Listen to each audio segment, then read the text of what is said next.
there are no poor people in Cambridge anymore. They're pretty much all gone. And those were my customers too. They needed paper and they needed pens, and I had lots of poets. And they had to move out of the city. There's no place for them to live. Now, Cambridge is beautiful now compared to what it was. Let's be honest. Central Square had, in many instances, years ago, was pretty dumpy. And now it's cleaned itself up and it's looking pretty good. Same, Kendall Square was a mess. There was nothing in Kendall Square, and God knows it's really looking terrific. And even the Department of Transportation is going to redo its facility, and I'm sure that MIT has a lot to do with that.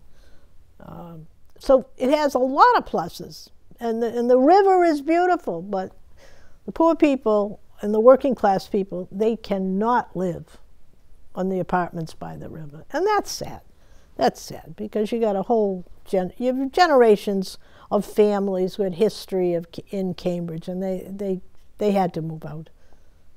I mean, one of the things that, one of the last things I did as mayor was to write a letter to the president of MIT and say, we really need internships for our kids. We need our kids to have places where they can work in the summertime, where they can experience science directly. And President Reif was very welcoming and said that that was a good idea. The challenges that are out there with science education are tremendous, you know, in so many ways.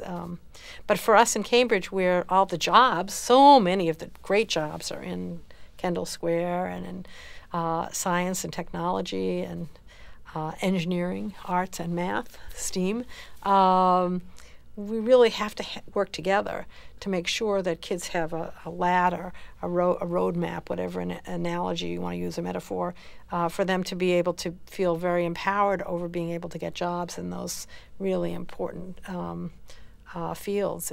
I think this has been a terrific relationship over the past 100 years, and you know, I might have experienced around 20 or 25 of those years, but I think that the Institute has been there for Cambridge.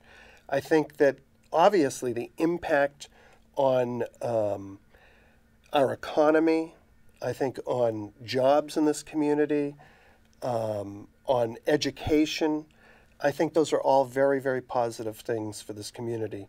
And you know, I think we have a lot more things that we can collectively address. And you know, I look forward to how we can figure out to work together on issues affecting our young people in sparking the interest in science and technology, and making kids dream, and making kids think about all the opportunities that are available to them. And I think we can do that together.